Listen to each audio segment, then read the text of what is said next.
국민의힘 혁신위 이야기로 넘어가 보겠습니다.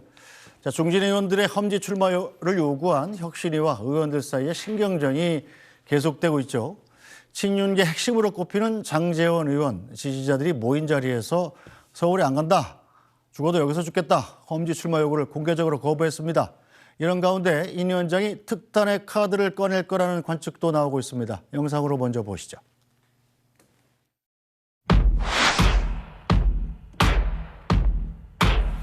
당 지도부 및 중진, 대통령과 가까이 지내는 의원들은 총선 불출마를 선언하거나 아니면 수도권 지역에 어려운 곳에 와서 출마하는 것을 강력히 요구합니다.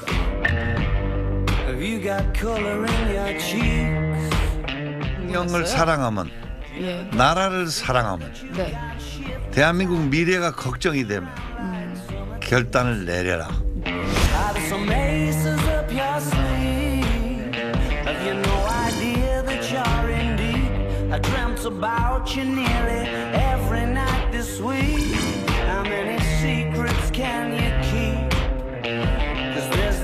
모든 일에는 시기와 순서가 있는데 너무 급발진하고 있는 것 같아 보입니다.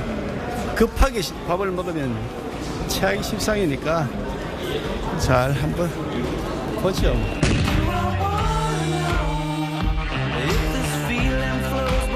저는 제 단량한 정치인생 연장하면서 서울 가지 않겠습니다, 여러분. 그런 거 없게 듣겠습니다. 서울 가래요. 서울을 가랍니다, 저거. 함께 꿈꾼 사상 발전, 위대한 낙동강 시대의 중심 사상을 만들어야 되지 않겠습니까? 우유를 마실래 아니면 매를 좀 맞고 우유를 마실래 이런 입장입니다. 저는 안에서는 안 됩니다.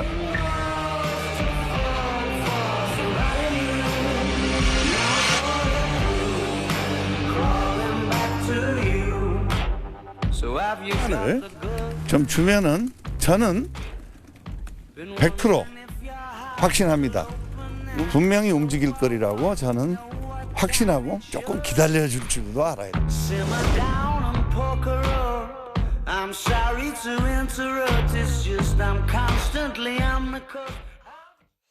자, 인요한 위원장이 중진들의 결단을 촉구한 지가 지금 한 열흘쯤 됐습니다. 자, 이 조혜진 의원께서 혹시 영남권 중진 아니십니까? 삼선이시지 않습니까? 맞습니다. 어떻게 봐야 될까요? 지금 영남권 중진 장제원 의원 같은 경우는 이제 아예 난 서울에 안 간다 이렇게 지지자들 앞에서 선언을 해버린 거잖아요. 예. 이 왜 이런 일이 생길까요? 다른 분들도 결과적으로 보면은 그 이철규 그 인재위원회 위원장도 뭐 비슷한 취지 이야기를 했죠. 반응이 또 조호영 의원도 마찬가지고 서울을 가지 않는다는 이제 개인 입장을 명확하게 이제 표현한 상황인 거죠. 장제원 의원 같은 경우에는 또 그동안에 이 정치적 이 곡절이 많았는데 뭐 공천을 못 받아가지고 무소속 출마한 적도 있었고, 그러면서 그 정치를 이어올 수 있었던 배경은 내 지역구를 이게 고수했기 때문이다, 철저하게 지켰기 때문이다, 내 안방만은 내가 확고하게 장악하고 있기 때문이다, 거기서 모든 걸 출발한다, 그래야 아무도 흔들지 못한다, 또 선택을 하더라도 내가 주도적으로 선택할 수 있다, 그런 생각이 확실하게 정리가 되어 있어서 지금까지 쭉 지역 관리해온 행보를 보면은 거기서 모든 걸 이제 출발하는 것 같아요. 그래서 저는 이제 행보를 보이는 것이 같고, 전체적으로 보면은 지금 열흘이 지났는데 왜 아무 반응이 없느냐라는 부분에 대해서 보면은 인요한 위원장이 지목했던 당 지도부든 또 친윤 뭐 핵심이든 또 영남 중진이든 고민의 지점이 공통적인 부분이 이 지점일 것 같아요. 뭔가 하면은 말은 불출마 또는 용퇴 또는 수도권 험지 출마 이렇게 말했지만 불출마 용퇴는 21대 총선 4년 국회 쉰다는 의미거든요. 그런데 험지 출마도 결국은 결론은 같습니다. 지방에서 그 10년 이상 정치를 해온 분들이 수도권에서 선거 앞두고 두세 달 앞에 와가지고 거기서 4년 내내 갈고 닦은 분들도 당선이 쉽지 않다고 하는 지역에 두세 달 앞에 와가지고 당선될 수 있다라고 기대한다는 건 현실적으로 쉽지 않거든요. 결국은 그런 결심을 한다는 거는 이번에 쉰다. 22대 쉰다. 한번 출마는 당의 명을 따라서 내 출마는 해보지만 당선 가능성은 별로 없기 때문에 쉰다라고 생각하는 건데 대개 중진들 나이를 감안하면은 22대 쉬면은 23대 돌아올 수 없습니다. 나이를 봐도 당에서 그런 또 공천 주기도 어렵고. 네. 그러니까 결국은 22대 쉰다는 의미는 이번을 계기로 해서 나는 그런 정치를 그만두어야 되느냐 말아야 되느냐. 정계은퇴라 마찬가지다. 그 지점에 대한 고민들이 다 있는 거죠. 그래서 정치를 그만둘 생각을 갖게 되면은 뭐 불출마든 용퇴든 뭐 수도권 출마든 하게 되는 것이고 정치를 앞으로 좀 4년 또는 더 이상 더 해야 되겠다는 생각이 든다면은 쉽게 그렇게 응할 수 없는 그런 고민이 있어서 아마 그 부분에 대해서 각자 고민하고 있고 정리가 안 됐기 때문에 그 인요한 위원장이 기대하는 만큼 빨리빨리 이렇게 응답이 안 나오는 거라고 저는 봅니다. 네, 자, 민주당 입장에서 봐도 지금 중진들의 험지 출마나 불출마 요구를 중진들이 수용하기 쉽지 않겠다 이렇게 보여지겠네요. 각자 여러 가지 종합적인 판단을 하시겠죠. 근데 저는 인요한 혁신위원장 참 나쁜 정치 하시는 것 같아요. 어떤 점에서 그렇습니까? 혁신이라는 이름을 앞에 걸고 거의 협박에 가까운 그런 말씀들을 계속 하시잖아요. 우유 그냥 마실래, 매 맞고 마실래. 얼마나 전 근대적인 워딩일 뿐더러 그 발상 자체가 굉장히 폭력적이라는 생각이 들어요. 그리고 인요한 위원장은 현실 정치를 해보신 분은 아닌 거잖아요. 그러니까 이렇게 약간 셀럽 정치를 하시면서 굉장히 묵직한 자리에, 그러니까 하시는 행보와는 다르게 직 자체는 굉장히 묵직한 자리에 앉아 계신데 그 인요한 위원장의 어떤 그런 가벼운 언행에 장제원 의원이 굉장히 빠르게 응답이 아니라 거의 조롱을 한 것 같아요. 당신 수도권 가라고 하자마자 어떻게 했어요? 4,200명 동원했잖아요. 그리고 그 자리에서 그냥 대놓고 얘기했잖아요. 저 안 간다고.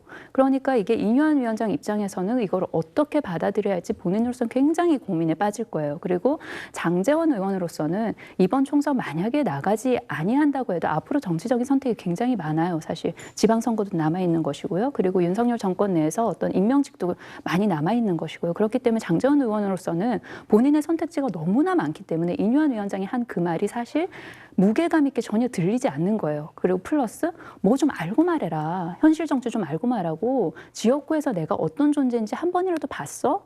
모르고 그런 말 한 거지? 보여줄게.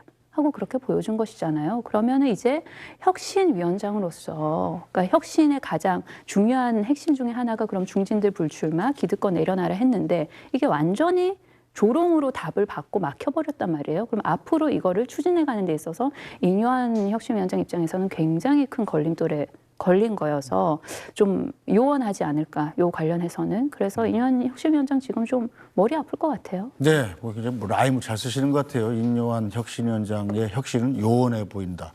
혁신이란 이름을 걸고 협박을 하고 있다. 뭐 이렇게 지적을 하셨는데, 자, 민석희 논술은 어떻게 보십니까? 자, 그래서 그런지 지금 인요한 혁신위원회가 조기 해산할 수도 있다. 이런 보도도 나왔었잖아요. 실제로 그럴 가능성이 좀 있는 건가요? 저는 뭐 꺼낼 수 있는 카드라고 봅니다. 일단 당장은 그 혁신이 초기에 그런 의견이 일부 있었으나 합의된 건 아니다. 더 이상 진전이 없다. 그 논의에 관련해서는 이렇게 그 혁신이 측에서 공식적으로 보도를 부인하긴 했습니다. 근데 보도가 나온 경위나 이런 걸 보면 어제 그 장제원 의원의 서울 안 간다 이런 발언이 나온 이후에 오늘 아침 조간신문에서 복수의 조간신문이 그 조기 예산 검토 기사를 썼거든요. 이거는 뭐 그 혁신위 측에 있는 누군가가 프레이를 했다고 봐야죠. 그러니까 그 내가 칼집에 칼이 있어라는 걸 약간 보여준 거 아닌가 이렇게 싶고요. 그 전체적으로 일정을 보면 정기국회가 12월 9일까지 지금 열리도록 돼 있죠. 그러니까 12월 9일 이후서부터 그러니까 지금 혁신위가 60일간 활동을 하도록 돼 있으니까 12월 24일쯤 혁신위의 1차 활동 시간이 마감되는데 그때쯤 얼음에 조금 중진들이 움직여주기를 기대하면서 지금 여론을 통해서 지금 압박을 하고 있는 그런 수순이 아닌가 생각하고 있습니다. 네. 그런데 이 당 지도부의 반발도 여전합니다. 자, 김기현 대표가 혁신위가 조기 종료를 검토한다. 이런 보도에 자, 일부 혁신위원회 급발진으로 당을 흔들면 안 된다. 이런 경고에 나섰는데요. 정제되지 않은 이야기가 언론에 보도되는 것에 대해서 당대표로서 매우 유감스럽다 이렇게 밝힌 뒤에 일부 혁신위원이 급발진으로 당의 리더십을 흔들거나 당의 기강을 흐트러뜨리는 것은 하지 않아야 한다. 자, 이런 얘기를 했습니다. 자, 조혜진 의원님. 예. 김기현 대표하고 친하시죠? 예. 예. 이 어떤 뜻입니까, 이게? 그 명령 그대로 받아들이면 되는 것 같고요. 혁신위가 해체한다, 조기 해체한다는 것은 혁신 작업이 실패한다는 의미거든요. 네. 혁신 작업이 실패하면은 당 총선은 굉장히 어려워지고 그 상태에서 총선을 치를 수 없기 때문에 더 극한적인 어떤 조치, 당내 조치가 또 있을 수밖에 없고 그러면 당이 굉장히 많이 흔들리게 될 것이기 때문에 혁신이 실패를 전제로 한 저런 극단적인 발언이 벌써부터 나온다는 것 자체가 국민들에게 주는 이미지가, 그 메시지가 좋지 않은 거죠. 지금까지는 혁신이가 잘해왔거든요. 좋은 네. 메시지를 던졌고 국민들이 반응을 했고 그 기대를 모았고 또 변화의 움직임도 보여줬고 당 지지율도 올라갔고 네. 좋았는데 여기서 어떤 돌발적인 이유로 인해서 뭐 조기 해체 이야기를 하고 그 혁신 작업이 중단되는 가능성을 던지는 것 자체가 당으로서는 굉장한 손실을 입을 수 있는, 상처를 입을 수 있는 가능성을 열어둔 것이라서 중간에 그만두는 것도 큰 충격이지만 네. 그렇지 않고 12월 말까지 끝까지 간다고 하더라도 이런 말이 나오는 것 자체가 한편으로는 충격요법이라고 긍정적으로 해석할 부분이 있을 수도 있지만 그 못지않게 당에 주는 이 부담이 굉장히 크기 때문에 신중하지 못한 발언이다라는 그런 이제 반응이신 것 같고 이런 식의 혁신 작업은 곤란하다라는 것 같고 근데 제가 우리 혁신 이 일 있기 전에 혁신이 출범 초기에 막 출범했을 때도 비슷한 이야기를 제가 네. 들었는데 그건 이제 맥락은 틀립니다. 뭐냐면은 혁신이 연말까지로 돼 있는데 연말까지 갈 필요가 있느냐? 혁신이 되게 저희도 혁신을 해봤지만 네. 혁신이 활동 기한을 우리 내부에서 연호를 하거든요. 처음 혁신위원이셨죠? 예, 네, 지난번. 위원장을 했었는데 그 혁신위를 언제까지 할 것인가 또 로드맵 또 과제 이슈 이런 걸 다 정리를 먼저 하는데 네. 그때 연말까지 갈 필요가 있나? 2달인데 연말까지 갈 필요가 있나? 뭐 한 달 정도 해도 충분히 하지 않은가 하는 이야기가 있었다는 이야기를 제가 이제 흘려 들었습니다. 네. 그걸 듣고 제가 느낀 느낌이 혁신은 두 가지 방향이 있거든요. 네. 이슈 파이팅을 해서 뭐 으쌰으쌰해서 분위기를 막 띄우는 게 있고 네. 하나 그 혁신위를 분과별로 나눠 가지고 분야를 이슈를 줘 가지고 제도화를 하는 작업, 네. 제도화 작업, 시스템화하는 작업으로 이제 혁신을 진행하는 방법이 있는데 전자 같은 경우는 이제 지금처럼 선거 앞두고 짧은 기간에 붐업을 해야 될 때, 당연히 분위기를 바꿔야 될 때 그런 방식을 하고 저희처럼 이제 시간이 있을 때는 쪼개가지고 차근차근 논의하면서 제도를 만들어내는 거. 마지막에 제도를 국민에게 선보이고 그걸 실행함으로써 혁신 변화의 모습을 보여줘서 평가를 받는 건데 지금 제가 그 당시에 들었을 때는 지금 혁신위는 전자다. 시간이 2달밖에 안 남았고 총선 전에 분위기 띄워야 되기 때문에 네. 뭐 일일이 제도 만들고 연구하고 전문가들 뭐 공청하고 이런 건 안 된다라고 그렇게 결론 내렸다는 생각이 들고 그렇게 보면 그거는 이제 제도화 시스템화 혁신이 아니라 이슈 메시지 그 혁신이거든요. 네. 그러다 보니까 그 위원장 개인을 중심으로 해서 새로운 메시지를 계속 이제 던지게 되는 것인데 그렇게 해서 2달 끌고 가는 게 현실적으로 쉽지가 않습니다. 네. 그래서 저는 한번 2달을 갈 생각이면은 한번 던지고 그다음에 그걸 또 좀 더 구체화해서 네. 또 공론화하고 당내에서 내부 토론도 거치고 그런 과정을 거쳤으면 싶었는데 지금까지는 그렇지 않은 것 같아서 그게 이번에 이 사태하고 맞물려 가지고 이렇게 삐져나오는 게 아닌가. 그래서 윤 위원장도 공식적으로는 그런 말 한 적 없다라고 네. 부인한 게 그런 맥락이 아닌가 하는 생각이 듭니다. 네, 강선 의원께서는 어떻게 보십니까? 인요한 혁신위원장이 지금 사실은 가장 큰 장애물에 부딪히게 바로 중진 험지 출마 요구 아니겠습니까? 자, 자기 요구를 들어줄 생각은 없는 것 같고 그렇다고 전권을 줬다고는 하는데 이건 가만히 있기는 어렵고 그래서 꺼내든 게 살짝 이제 내비친 게 혁신이 조기 해체론인 것 같은데 인요한 위원장이 지금 달리 또 쓸 카드가 남아있나요? 인요한 혁신위원장이 쭉 해오던 행보와 전혀 다르지 않은 그냥 또 하나의 행보였던 거예요. 그러니까 이렇게 하지 않으면 이렇게 할 거다. 계속 그런 식으로 말씀해 오셨잖아요. 그러니까 내 말 듣지 않으면 우리 혁신이 해체할 거야. 똑같이 협박을 하는 것이죠. 김기현 대표 얼마나 깜짝 놀랐겠어요. 만약에 이 혁신이 실패하고 혁신이가 조기 해체하게 된다면 그 모든 책임지고 물러나야 될 사람이 누굽니까? 김기현 대표인 거잖아요. 그러니까 본인 입장에서는 아니야라고 진화를 할 수밖에 없는 것이죠. 그리고 이 인요한 혁신위가 국민들께 이렇게 수용되는 그런 이슈를 던졌다고 말씀하셨는데 저는 좀 동의하기가 어려워요. 첫 번째 이제 1호 혁신안이었나요? 당사자들은 전혀 원치 않는 징계 취소를 했잖아요. 그래서 징계 취소가 된 다음에 이준석 대표, 그다음에 김재원 전 최고위원, 그리고 홍준표 대구시장 같은 경우에 당 통합, 원팀이 됐구나. 거기에 조금이라도 도움이 되는 메시지라든지 행보를 했나요? 아니었거든요. 당사자들조차 거부를 했었어요. 그리고 그 당시 징계 사유가 수해 때 골프 쳤던 거, 그다음에 성상납 의혹, 그리고 막말이었잖아요. 그런데 관련해가지고 어떠한 사과나 어떠한 뭐 재발 방지 대책이나 내놓은 거 없이 그냥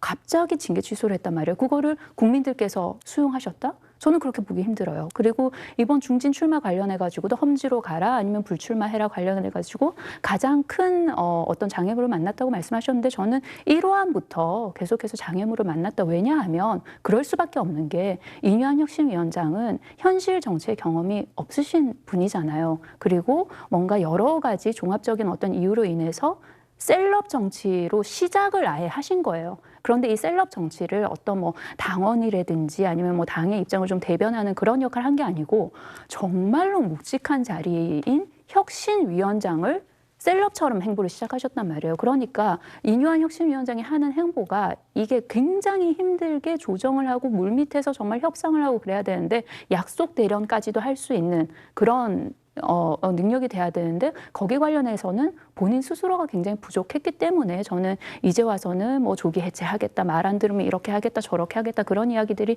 계속해서 나오고 있지 않나. 그리고 저는 앞으로도 뭐 이런 이야기 외에는 크게 기대할 것이 없다라는 생각입니다. 안타깝지만. 자, 민석이 도수는 어떻게 보십니까? 이뇨한 혁신위원장이 처음 나왔을 때 말과 행동 그리고 요구하는 조치 이런 것들이 사실은 용산과의 교감이 있는 것이냐 없는 것이냐에 대한 논란이 많았지 않습니까?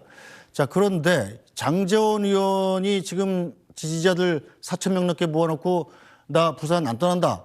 여기서 죽는다. 이렇게 공개적으로 선언을 해버렸단 말이에요. 장제원 의원은 친윤 중에 핵심인데 친윤 핵심 중에 핵심 의원이 이렇게 공개적으로 선언을 하고 나니까 자, 그럼 용산과의 교감이 없나 봐. 자, 그렇다면 저건 이뇨한 위원장 혼자 개인 생각인가? 이런 생각을 할 수 있는 거 아니겠어요? 당의 분위기는 좀 다른 것 같습니다. 오히려 뭔가 간접 교감이라도 있는 거 아닌가. 인 위원장이 그런 교감도 없이 이렇게 친윤들 보고 불출마하라. 또는 험지에 출마하라. 험지에 출마라는 것도 사실 뭐 불출마나 거의 다름이 없거든요. 그러니까 TK나 PK에서 3선했다고 그래서 서울 올라와가지고 당선된다는 보장이 없고 험지에 박으면 오히려 본인들은 사지라고 생각할 텐데. 그래서 오늘 하태경 의원 발언을 보면 네. 뭐 대통령이 조금 골치가 아플 것 같다. 대통령이랑 뭔가 교감이 있는 것처럼 본인은 생각한다. 뭐 이런 발언도 나오고 있거든요. 그러니까 대통령과 아주 정반대의 길을 이뇨한 위원장이 가고 있다. 이렇게 생각하기는 어려울 것 같고요. 네. 그러니까 강서구청장 선거 패배 이후에 대통령께서 기존에 들어왔던 라인과는 다른 라인의 의견을 들을 수도 있는 것이고 그리고 그 부분에 대해서 아직 명확한 입장 표명을 하기가 아마 선거 때까지도 대통령이 이와 관련해서 입장 표명을 하기가 대단히 어려울 겁니다. 그러니까 서로 아름아름으로 짐작을 할 수밖에 없는 그런 사안이기 때문에 장제원 의원이 이렇게 저항한다고 해서 이뇨한 위원장과 대통령의 생각이 정반대다 이렇게 단정짓지는 어려울 것 같고요. 대개 중진 의원들이 장제원 의원도 3선 의원인데 중진 의원들이 험지 출마하라 그러면 일단 버티죠. 일단 버티면서 자기 지지세를 보여줘야지 특히 여권의 경우에는 출마하지 않으면 임명직으로 갈 수도 있고 네. 다음 자기의 정치적인 미래를 위해서 다른 역할을 맡을 수도 있고 하기 때문에 일단은 버티면서 관망을 하는 것이지 이게 장제원 의원이 버텨서 대통령의 뜻은 이뇨한 위원장의 뜻과 정반대다. 그러니까 친윤의 불출마에 대해서 대통령은 대단히 부정적이다. 이렇게 판단할 수는 없을 것 같습니다. 네. 영남 3선 의원신 조혜진 의원의 말씀을 듣고 다음 주제로 넘어가 보겠습니다. 어쨌든 우리 당 지도부든 네. 또 친윤 핵심이든 삼선 중진들이든 또 공통적인 부분 하나는 무슨 노력을 하든 간에 내년 총선에서 반드시 이겨야 된다. 가능하면 과반 의석 확보해야 되고 못 되더라도 일당은 확보해야 된다.